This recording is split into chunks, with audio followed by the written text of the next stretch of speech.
मैं चित्रा त्रिपाठी, अब से सिर्फ एबीपी न्यूज पर। एबीपी न्यूज आपको रखे आगे।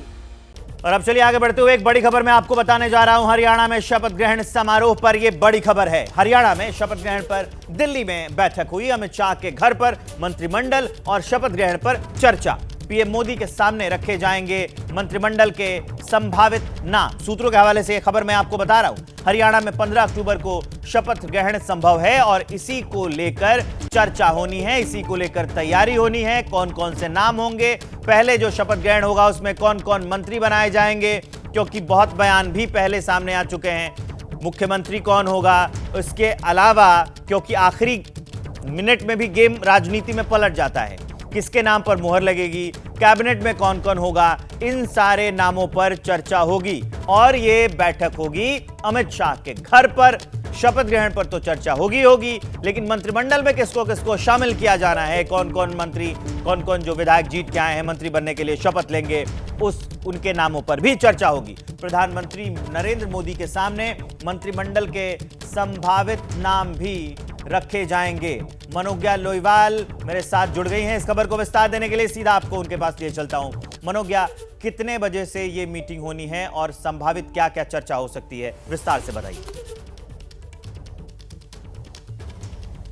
देखिए, बैठक के 3 अहम पहलू हैं। पहला कि कैबिनेट में कौन कौन होगा। शपथ ग्रहण 15 को होगा, ये लगभग तय दिख रहा है। उसका कारण है कि प्रधानमंत्री नरेंद्र मोदी के साथ सारे आला कमान बीजेपी वाले भी शामिल होंगे। साथ ही साथ ये भी संभव है कि बीजेपी शासित राज्यों के मुख्यमंत्रियों को या फिर उप मुख्यमंत्रियों को सभी को बुलाया जाए, क्योंकि ये बीजेपी के लिए खासतौर से 240 सीट जीतकर और उसके बाद एनडीए की सरकार बनाने के बाद ही बहुत बड़ी जीत मानी जा रही है। और हरियाणा की एवज में आने वाले दिनों में जिस तरह से महाराष्ट्र का चुनाव है या फिर झारखंड का चुनाव है, बिहार और दिल्ली की तैयारियां शुरू हो गई हैं, उसके साथ साथ इसको एक शक्ति प्रदर्शन के तौर पर भी देखा जाएगा। बैठक में 3 बातें महत्वपूर्ण। पहला, कौन कौन आएगा, समय सारणी क्या होगी, उसके बाद कार्यक्रम में क्या क्या रखा जाएगा। दूसरा, कैबिनेट के चेहरे कौन होंगे, इस पर भी तय किया जाएगा कि कैबिनेट के चेहरे की लगभग लिस्ट कमोवेश तैयार है, पर उस पर मोहर लगनी है प्रधानमंत्री नरेंद्र मोदी की और उसके बाद ही फैसला होगा कि कैबिनेट में कौन कौन से चेहरे रखे जाएंगे, पुराने मंत्री कितने शामिल होंगे, नए मंत्री कितने बनाए जाएंगे। और इसके अलावा जो सबसे महत्वपूर्ण आता है वो ये कि जो मंच पर रहेंगे और उसके साथ साथ जो संदेश दिया जाएगा, हरियाणा की जीत खासतौर से कार्यकर्ताओं के लिए बड़ा संदेश माना जा रहा है। एक ऐसे समय पर जब महाराष्ट्र और झारखंड के चुनाव है, महाराष्ट्र में खास तौर से मिली जुली सरकार तो रही है, लेकिन वहां पर आंकड़े या फिर जिस तरह से चुनौतियां हैं बीजेपी के लिए वो बड़ी दिख रही हैं। हरियाणा की जीत को उससे बड़ा माना जाता है क्योंकि हरियाणा में जो चुनाव थे वो अपने आप में एक महत्वपूर्ण भूमिका में देखे जा रहे थे, पर अब महत्वपूर्ण ये होगा कि आने वाले दिनों की रणनीति 15 तारीख के बाद से बीजेपी की रणनीति एक स्टेज पर, एक मंच पर आकर पूरे देश को संदेश, अपने कार्यकर्ताओं को संदेश और उसके साथ साथ अपना शक्ति प्रदर्शन भी। ठीक है मनोज्ञा, इस अहम जानकारी के लिए आपका बहुत बहुत शुक्रिया। अब चलिए खबरों में आगे बढ़ते हुए आपको एक अगली बड़ी खबर बताने वाला हूं। हरियाणा में कांग्रेस की हार पर ओवैसी ने कहा है, हरियाणा में किसकी वजह से हारे। ओवैसी ने यह पूछा है, मोदी को हराना है तो सबको साथ लेकर चलना होगा। असदुद्दीन ओवैसी एआईएमआईएम वाले, उनका बयान है ये। कांग्रेस अकेले कुछ नहीं कर पाएगी, मोदी हरियाणा में गलती से जीत गए, ये कहना है असदुद्दीन ओवैसी का। अब मैं असदुद्दीन ओवैसी का बयान आपको सुनवाने जा रहा हूं। मैं इन लोगों से कहना चाह रहा हूं, पुरानी पार्टी से जरा समझो मेरी बात को, समझो मेरी बात को। मोदी को हराना है ना तो तुमको सबको साथ लेकर चलना पड़ेगा। तुम अकेले कुछ भी नहीं कर पाओगे, तुमको साथ लेकर चलना पड़ेगा। तो असदुद्दीन ओवैसी का ये बयान, उन्होंने कहा कि अगर मोदी को हराना है तो सबको साथ लेकर चलना पड़ेगा, अकेले मोदी को नहीं हरा सकते, ये कहा है। और ये भी पूछा है बाकी जो विपक्षी पार्टियां हैं उनसे पूछा है कि किसकी वजह से वो हारे, और ये कहा है कि अगर मोदी को हराना है तो सबको एक साथ ही आना होगा। ये इन चुनावों से सबक लें। एक बड़ी खबर जानिए, मध्य प्रदेश से आ रही है। मध्य प्रदेश के गुना में जहां कांग्रेस के बड़े नेता हैं दिग्विजय सिंह, उनके भतीजे के खिलाफ केस दर्ज हो गया है। आरोप है कि दिग्विजय सिंह के भाई लक्ष्मण सिंह के बेटे आदित्य विक्रम सिंह ने पुलिस के काम में बाधा डाला और पुलिस अधिकारी से बदसलूकी भी की। पुलिस महिला सुरक्षा को लेकर अभियान चला रही थी, इसी बीच विक्रम सिंह अपने समर्थकों के साथ पहुंच गए और पुलिसकर्मियों से उलझ गए। वीडियो को उसके बाद ये जो वीडियो आया है वो मैं आपको दिखा रहा हूं। पुलिस को कार्यक्रम बंद करने के लिए भी कहा गया। अब ये तस्वीरें, ये वीडियो जो आप देख रहे हैं, एक बार आप सुनिए, फिर मैं आपको खबर बताता हूं।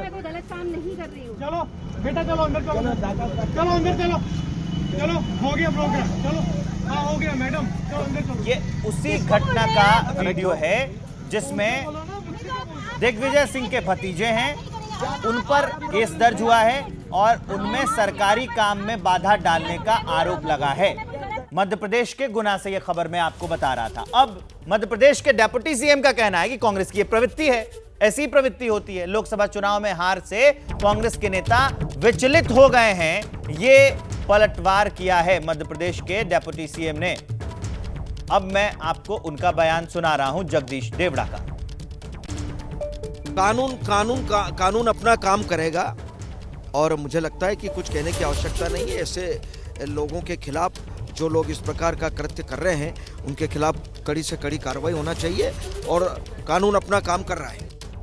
पूरे देश में आज विजय पर्व धूमधाम से मनाया जा रहा है।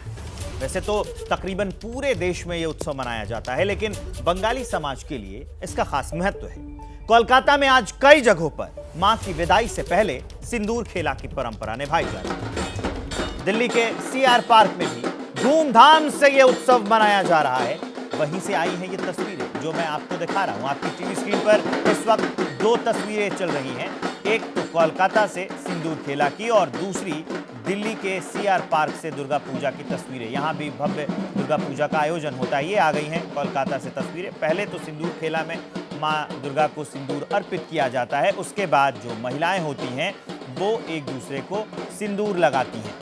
ये परंपरा सिर्फ बंगाल ही नहीं, कई जगहों पर, कई शहरों में, देश से लेके विदेश में भी, जहां भी बंगाली समुदाय के लोग रहते हैं या उनके आसपास के लोग रहते हैं, जहां भी भारतीय रहते हैं, वहां पर ये परंपरा निभाई जाती है और ये सिंदूर खेला किया जाता है। आपके शहरों में, छोटे शहरों में, बड़े शहरों में, हर जगह पर ये सिंदूर खेला का आयोजन किया जाता है। सोसाइटीज़ में सिंदूर खेला का आयोजन किया जाता है।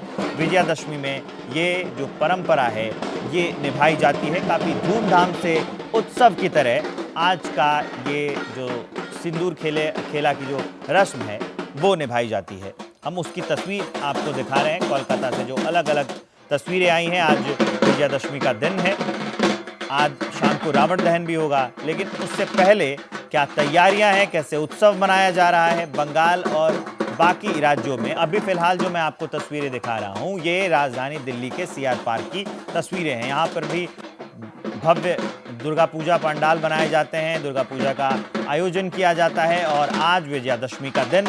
यहाँ पर कैसे हो रही हैं तैयारियां और कैसे उत्सव मनाया जा रहा है, ये हम उसकी तस्वीर आपको दिखा रहे हैं। तो ये जो तस्वीरें आपकी टीवी स्क्रीन पर चल रही हैं, ये सिंदूर खेला की तस्वीरें। आज विजयादशमी का दिन है, कैसे ये त्योहार मनाया जा रहा है।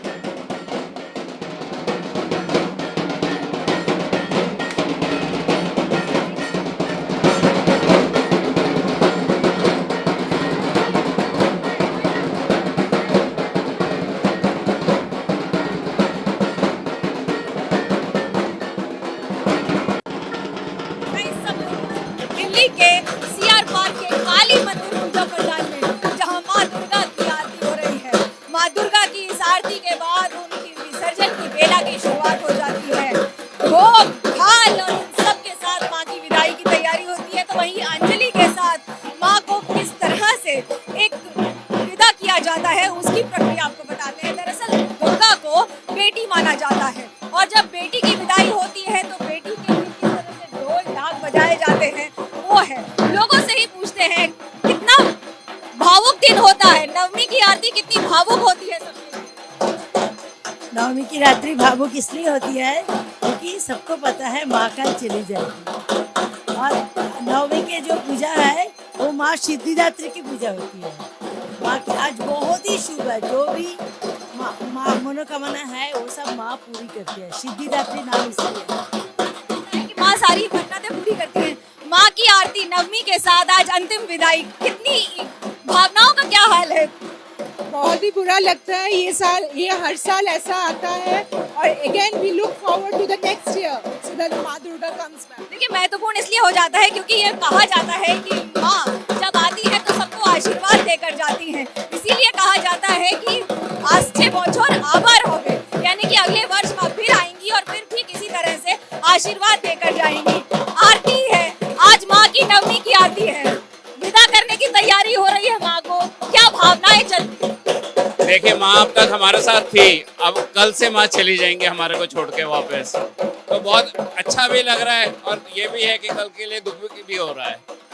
खुशी भी है और दुख भी, खुशी भी है और दुख भी, भावनाओं का क्या गुबार होता है। पूछते हैं यहाँ पर जिस तरह से। कैमरा पर्सन मनीष नियाल के साथ मनोज लोईवाल, दिल्ली, एबीपी न्यूज़। ये रस्म सिंदूर खेला ये मनाया जा रहा है, काफी धूमधाम से मनाया जा रहा है, कई शहरों में मनाया जा रहा है। पश्चिम बंगाल में इसका खासा महत्व है। देश भर में दशहरा उत्सव की धूम है। आज विजयादशमी है। राजनेताओं ने भी दशहरा के मौके पर शस्त्र पूजन किया, शक्ति की साधना की है। पहली तस्वीर मैं आपको दिखाऊंगा, वो नागपुर से आई है। सबसे पहले आरएसएस प्रमुख मोहन भागवत, उन्होंने शस्त्र पूजन किया, उसकी तस्वीर मैं अभी आपको दिखाने जा रहा हूं। मोहन भागवत का शस्त्र पूजन विजयादशमी के दिन जो संघ प्रमुख हैं वो वहां शामिल हुए थे, संदेश भी दिया। उसके बाद से आपकी टीवी स्क्रीन पर फिलहाल 4 तस्वीरें चलती हुई नजर आ रही हैं, जहां रक्षा मंत्री राजनाथ सिंह पहुंचे थे, उन्होंने भी आज शस्त्र पूजन किया और ये संदेश दिया कि भारत हर तरीके से तैयार है, चौकस है। इसके अलावा योगी आदित्यनाथ उत्तर प्रदेश के मुख्यमंत्री, उनकी जो तस्वीर वो जब पूजन कर रहे थे आज विजयादशमी के अवसर पर गोरक्षनाथ पीठ में, उसकी तस्वीर भी हम आपको दिखा रहे हैं। इसके अलावा मध्य प्रदेश के मुख्यमंत्री मोहन यादव, उनकी तस्वीर भी आप अपने टीवी स्क्रीन पर चलते हुए देख सकते थे।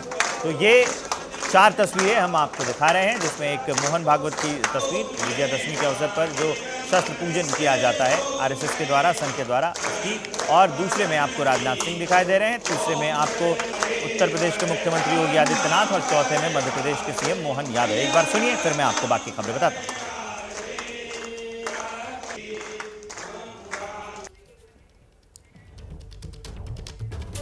तो आरती और पूजन की तस्वीरें हमने आपको दिखा दी। इस बीच एक बड़ी खबर आ गई है, वो जान लीजिए। हरियाणा में 17 अक्टूबर को शपथ ग्रहण समारोह है। तारीख आ गई, तय हो गया। 17 अक्टूबर को मुख्यमंत्री पद और बाकी मंत्री जो हैं वो शपथ लेंगे। उसके लिए शपथ ग्रहण समारोह का आयोजन होगा। कयास लगाए जा रहे थे कब होगा, 2 दिन के बाद, 4 दिन के बाद इसको लेकर बैठक होनी थी। हरियाणा में 17 अक्टूबर को शपथ ग्रहण।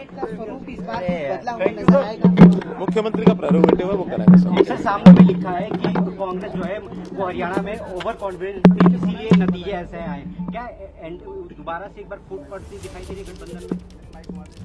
उनका गठबंधन है ही कहाँ? फूट तो तब बढ़े ना जब कोई गठबंधन हो।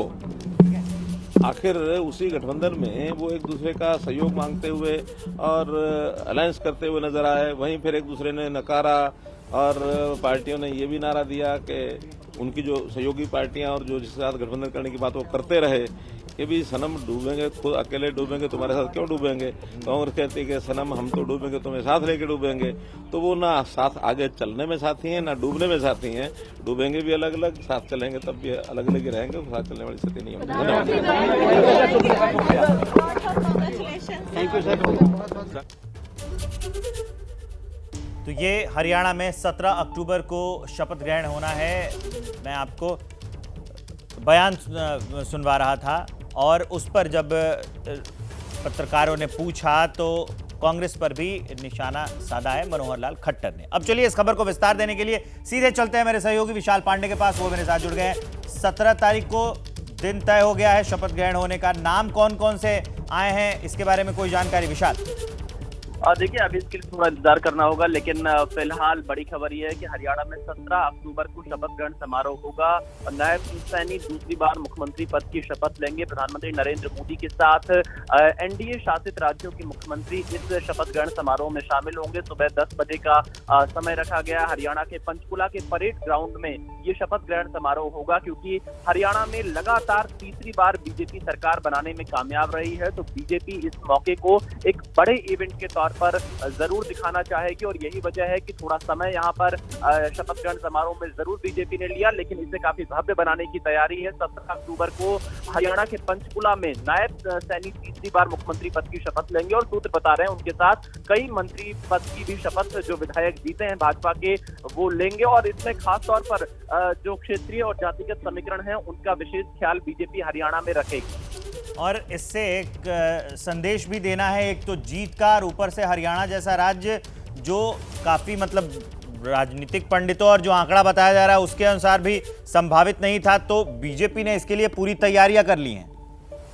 देखिए बिल्कुल, क्योंकि हरियाणा में जिस तरह से तमाम एग्जिट पोल्स ने बीजेपी की हार दिखाई थी, कांग्रेस को भारी बहुमत दिखाया था और नतीजे बिल्कुल उसके विपरीत आए, उसके उल्टे आए। और हालांकि बीजेपी के जो तमाम टॉप नेतृत्व था वो पहले से काफी आश्वस्त था कि हरियाणा में वो सरकार बनाएंगे और जो नतीजे आए वो उनकी जो प्लानिंग थी उसके तहत ही सामने आए। तो ऐसी स्थिति में बीजेपी एक बड़ा संदेश जरूर दे रही है, क्योंकि 2024 के लोकसभा चुनाव में जो बीजेपी की सीटें कम रह गई थी उसके बाद से एक बड़ा बूस्ट जब ये बीजेपी को मिला है हरियाणा में जो सरकार बीजेपी ने बनाई है और इसीलिए यहाँ पर एनडीए शासित राज्यों के मुख्यमंत्री प्रधानमंत्री नरेंद्र मोदी, गृह मंत्री अमित शाह की मौजूदगी में नायब सैनी दूसरी बार मुख्यमंत्री पद की शपथ लेंगे और हरियाणा में लगातार तीसरी बार बीजेपी अपनी सरकार बनाने जा रही है। ठीक है विशाल, इस अहम जानकारी के लिए आपका बहुत बहुत शुक्रिया। अब खबर महाराष्ट्र से। इसी साल चुनाव होने वाले महाराष्ट्र में आज दशहरा के दिन शक्ति प्रदर्शन की पूरी तैयारी है।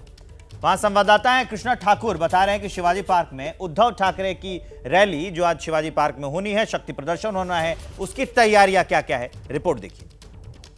मुंबई समेत पूरे देश भर में आज दशहरा का त्यौहार धूमधाम से मनाया जा रहा है। मैं इस वक्त मौजूद हूं मुंबई के शिवाजी पार्क में और जब भी दशहरा रैली की बात होती है तो शिवसेना का नाम सबसे पहले लिया जाता है। ये शिवाजी पार्क की तस्वीरें हैं जहां पर आप देखिए कि तैयारियां पूरी की जा चुकी है। उद्धव ठाकरे शाम को एक विशाल जनसभा को संबोधित करेंगे और यहाँ से वो विधानसभा चुनाव का आगाज़ करेंगे। आपको बताएं कि साल 1966 में इसी ऐतिहासिक शिवाजी पार्क मैदान से शिवसेना संस्थापक स्वर्गीय बाला साहब ठाकरे ने शिवसेना पार्टी की स्थापना की थी और पार्टी के स्थापना के बाद से ही यहाँ पर हर साल बाला साहब ठाकरे जो हैं वो दशहरा के मौके पर एक विशाल जनसभा को संबोधित करते थे। उस जनसभा में बाला साहब ठाकरे अपने जो कार्यकर्ताओं को, नेताओं को जो कहते थे वो एक आज्ञा पत्र की तरह माना जाता था और जब तक शिवसेना अविभाजित रही तब तक बाला साहब ठाकरे जो हैं वो इस विशाल जनसभा को संबोधित करते रहे। बाला साहब ठाकरे के निधन के बाद जब शिवसेना जो है वो महाविकास आघाड़ी के साथ गई, सरकार में शामिल हुई, इसके बाद शिवसेना में जो है बड़ी बगावत हुई और बड़ी बगावत होने के बाद जब मुख्यमंत्री एकनाथ शिंदे करीब 40 विधायकों के साथ जब वो अलग हुए तो बीते 3 सालों से मुंबई में 2 जगह पर जो है वो शिवसेना की तरफ से दशहरा रैली का आयोजन किया जाता है। एक दशहरा रैली का आयोजन हर साल उद्धव ठाकरे की तरफ से किया जाता है, जो कि आप यहाँ पर ये तस्वीरें देख रहे हैं जिसमें सर संचालक जो हैं मोहन भागवत वो एक विशाल जनसभा को संबोधित करते हैं, मैसेज देने की कोशिश करते हैं। तो चुनाव होने से पहले ये अंतिम दशहरा रैली है और ऐसे में सभी की निगाहें इस बात पर टिकी है कि शाम को उद्धव ठाकरे इस ऐतिहासिक शिवाजी पार्क मैदान से किस तरीके का संदेश लोगों को देते हैं, सरकार पर किस तरीके के हमले करते हैं। वहीं दूसरी तरफ सबकी निगाहें जो हैं वो मुख्यमंत्री एकनाथ शिंदे के रैली पर भी टिकी हुई है और ये भी देखना महत्वपूर्ण होगा कि जब इन दोनों लोगों का भाषण होगा तो किस तरीके से ये दोनों लोग जो हैं एक दूसरे पर आरोप प्रत्यारोप करते हैं। कैमरामैन गजानन वालापुरकर के साथ कृष्णा ठाकुर, एबीपी न्यूज़ मुंबई। उद्धव ठाकरे मुंबई के शिवाजी पार्क में हुंकार भरेंगे तो वहीं मुख्यमंत्री एकनाथ शिंदे आजाद मैदान में दशहरा रैली करेंगे। अब आपको आजाद मैदान लिए चलते हैं और वो दिखाते हैं कि शिंदे की रैली में क्या तैयारियां चल रही हैं। मैं इस समय मौजूद हूं दक्षिण मुंबई स्थित आज़ाद मैदान में और आज शाम को होने वाली दशहरा रैली के लिए आज़ाद मैदान को पूरी तरीके से सजाया जा चुका है। आप तस्वीरें देखिए कि यहां पर करीब 50,000 के आसपास कुर्सियां लगाई गई है, साथ ही साथ मंच जो है वो तैयार किया जा रहा है। तो लगभग शाम का वक्त बताया जा रहा है जब 7 से 8 बजे के बीच में मुख्यमंत्री एकनाथ शिंदे यहाँ पर अपने कार्यकर्ताओं को, नेताओं को एक विशाल जनसभा को संबोधित करेंगे। आपको बताएं कि शिवसेना में विभाजन के बाद बाद ये तीसरी दशहरा रैली होने जा रही है, जिसको लेकर उद्धव गुट और शिंदे गुट दोनों आमने सामने हैं। विधानसभा चुनाव से पहले दशहरा रैली के जरिए दोनों ही गुट जो है वो शक्ति प्रदर्शन के तौर पे एक दूसरे को ये दिखाना चाहते हैं कि किसके कार्यकर्ता किसके साथ सबसे ज़्यादा हैं, किसके नेता किसके साथ सबसे ज़्यादा हैं। तो विधानसभा चुनाव से पहले ये अंतिम दशहरा रैली है, जिसको लेकर तैयारियां जो हैं वो कई दिनों से यहाँ पे की जा रही थी और इस वक्त जो है वो अंतिम स्वरूप दिया जा रहा है। शाम को जब एकनाथ शिंदे इसी मंच से अपने तमाम जो लाखों कार्यकर्ता हैं उनको संबोधित करेंगे, तो ये देखना महत्वपूर्ण होगा कि आखिरकार वो क्या कुछ बोलते हैं उद्धव ठाकरे को लेकर, शिवसेना यूबीटी को लेकर। तो ये हमने दोनों जगह की रिपोर्ट आपको दिखा दी, एक जहां पर उद्धव गुट की रैली होनी है और दूसरी जहां पर शिंदे गुट की रैली होनी है। दोनों अपना शक्ति प्रदर्शन करेंगे।